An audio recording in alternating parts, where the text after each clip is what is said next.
हम लोग फेरिंग्स जब भी बात करते हैं फेरिंग्स की, तो pharynx is a common passage for food and air. हवा और पानी दोनों की मुलाकात फेरिंग्स में होती है। हवा के लिए विंड पाइप वहाँ से है, और फूड के लिए फूड पाइप ईसोफेगस और ट्रैकिया। लेरिंग्स को बोलते हैं साउंड बॉक्स। ये एक कार्टिलेजिनस बॉक्स होता है, साउंड का प्रोडक्शन करता है। और जब हम फूड इनटेक कर रहे होते हैं तो ग्लॉटिस रीजन में वहाँ पर एक एपीग्लॉटिस रीजन भी पाया जाता है, ढक्कन, जो कि इलास्टिक होता है, कार्टिलेजिनस फ्लैप होता है एपीग्लॉटिस, जो कि किसी भी फूड पार्टिकल को साउंड बॉक्स तक आने से रोकता है। जब भी ट्रैकिया के बारे में बात करेंगे तो ट्रैकिया स्ट्रेट ट्यूब होता है, और हमारे मिड थोरैसिक कैविटी तक जाते जाते, और याद रखिएगा मिड थोरैसिक में भी फिफ्थ थोरैसिक वर्टिब्रा तक जाते जाते वो डिवाइड होता है, फिफ्थ थोरैसिक वर्टिब्रा में डिवाइड होता है, जिसको हम लोग बोलते हैं प्राइमरी ब्रोंकाई और सेकेंडरी ब्रोंकाई।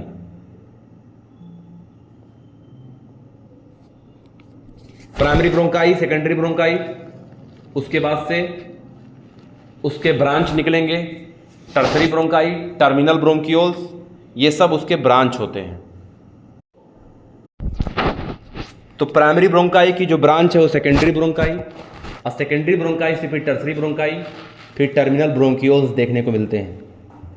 और लास्ट में होता है एल्व्यूलाई, जो कि बैग लाइक स्ट्रक्चर होता है।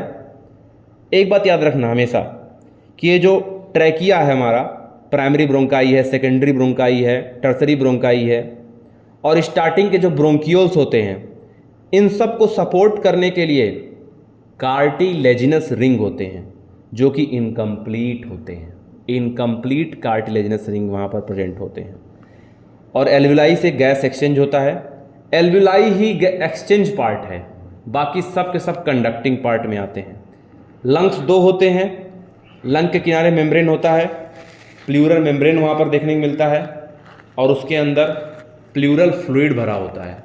सपोर्टेड होता है लंग्स सामने से, यानी वेंट्रल से, स्टेरनम से, लेटरल से, रिप से, पीछे यानी डॉर्सल से वर्टिब्रल कॉलम वहाँ पर मौजूद होता है, और नीचे पोस्टीरियर से डायफ्राम वहाँ पर मौजूद होता है।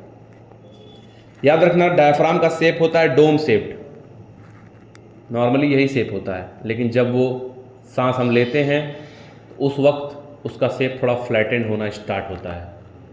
और एटमॉस्फेरिक प्रेशर और लंग के अंदर का प्रेशर ये डिसाइड करता है कौन सी सांस अंदर जाएगी और कौन सी बाहर आएगी। एक हेल्दी ह्यूमन 12 से 16 बार सांस लेता है, और इसको एस्टिमेट किया जाता है स्पायरोमीटर से। याद रखिएगा सांस पूरा छोड़ भी अगर दोगे तो भी रेसिडुअल वॉल्यूम हमारे लंग में रह ही जाता है। इसका प्रैक्टिस भी मैंने कराता रहता हूँ मैं। जो नॉर्मली आप सांस लेते हो या छोड़ते हो वो होता है टाइडल वॉल्यूम, और सांस लेने के बाद जो एक्स्ट्रा सांस आप जबरदस्ती ले सकते हो वो होता है इंस्पायरेटरी रिजर्व वॉल्यूम, और सांस छोड़ने के बाद जो एक्स्ट्रा सांस जबरदस्ती छोड़ सकते हो वो होता है एक्सपायरेटरी रिजर्व वॉल्यूम, और जो सांस कभी नहीं छोड़ सकते वो होता है रेसिडुअल वॉल्यूम। तो इस तरीके से डिसाइड होते हैं वॉल्यूम और कैपेसिटी। और वाइटल कैपेसिटी और रेसिडुअल वॉल्यूम दोनों को अगर मिला दो तो बनता है total lung capacity. Oxygenated blood में O2 की मात्रा ज़्यादा होती है, और डीऑक्सीजनेटेड ब्लड में CO2 की मात्रा ज़्यादा होती है। और हमेशा बॉडी में आर्टरी जो होती है वो ऑक्सीजनेटेड ब्लड लेके कैरी करती है, और वीन्स में डीऑक्सीजनेटेड ब्लड होता है। सिर्फ पल्मोनरी आर्टरी और पल्मोनरी वीन ही इसके एक्सेप्शन है, बाकी हर जगह यही चीज़ देखने को मिलता है। जब भी हमारे लंग में ऑक्सीजन हीमोग्लोबिन के साथ कंबाइन करता है तो ऑक्सी हीमोग्लोबिन बनाता है, इसको बोलते हैं एसोसिएशन, और ये पार्शियल प्रेशर ऑफ ऑक्सीजन पर डिपेंड करता है, एसोसिएशन होता है। रेड कलर का होता है हीमोग्लोबिन, और 97% ऑक्सीजन जो होता है वो यही आरबीसी में मौजूद हीमोग्लोबिन के थ्रू ही ट्रांसपोर्ट होता है। रिमेनिंग 3% प्लाज्मा के थ्रू होता है। लेकिन अगर हम लोग कार्बन डाइऑक्साइड के बारे में बात करें तो उसमें 20 से 25% जो CO2 होता है वो आरबीसी के थ्रू, और majority of CO2 by carbonate के फॉर्म में ट्रेवल करते हैं, एक्सचेंज होते हैं, और 7% प्लाज्मा। यानी प्लाज्मा ज़्यादातर CO2 का ट्रांसपोर्ट करता है और O2 का ट्रांसपोर्ट कम करता है, और आरबीसी ज़्यादातर O2 का ट्रांसपोर्ट करता है और CO2 का कम करता है। कोई भी गैस को किसी भी हीमोग्लोबिन से बाइंड होने के लिए उसका पार्शियल प्रेशर ज़्यादा होना ज़रूरी है। अगर ऑक्सीजन बाइंड होना चाहता है तो हाई प्रेशर हो और हाई पार्शियल प्रेशर ऑक्सीजन का हो, बाकी सब लो हो, लो CO2 हो, लेसर H+ कंसनट्रेशन हो, लो टेम्परेचर हो, बेटर है ऑक्सीजन के एसोसिएशन के लिए। और CO2 को अगर बाइंड होना है, जहाँ पर O2 का डिसोसिएशन होना है, वहाँ पे O2 कम हो, लो PO2 हो, हाई CO2 हो, हाई टेम्परेचर हो, हाई H+ कंसनट्रेशन हो, ये सब चीज़ देखने को मिलती है। और याद रखना, O2 बाइंड करता था तो ऑक्सी हीमोग्लोबिन, लेकिन CO2 बाइंड करेगा तो कार्बोक्सी हीमोग्लोबिन। मत लिख के चले आना, कार्बोक्सी हीमोग्लोबिन मत लिख के चले आना, कार्ब अमीनो हीमोग्लोबिन लिखना, क्योंकि कार्बन डाइऑक्साइड का लोग लगा के चले आते हैं, कार्बोक्सी मत लगाना, वहाँ पर लगाना कार्ब अमीनो। कार्बोक्सी तब लगाना जब पूछे कार्बन मोनोऑक्साइड बाइंड करता है हीमोग्लोबिन के साथ। जब कार्बन मोनोऑक्साइड बाइंड करेगा तब कार्बोक्सी लगाना।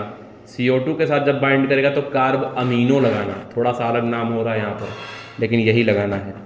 याद रखिएगा, CO2 और H2O को बाइंड करने के लिए कार्बोनिक एनहाइड्रेस की ज़रूरत पड़ती है, और ये कार्बोनिक एनहाइड्रेस बहुत एबंडेंट एंजाइम मौजूद यहाँ पर होता है, और प्लाज्मा में भी मौजूद होता है और आरबीसी में भी मौजूद होता है, दोनों जगह ये मौजूद होता है।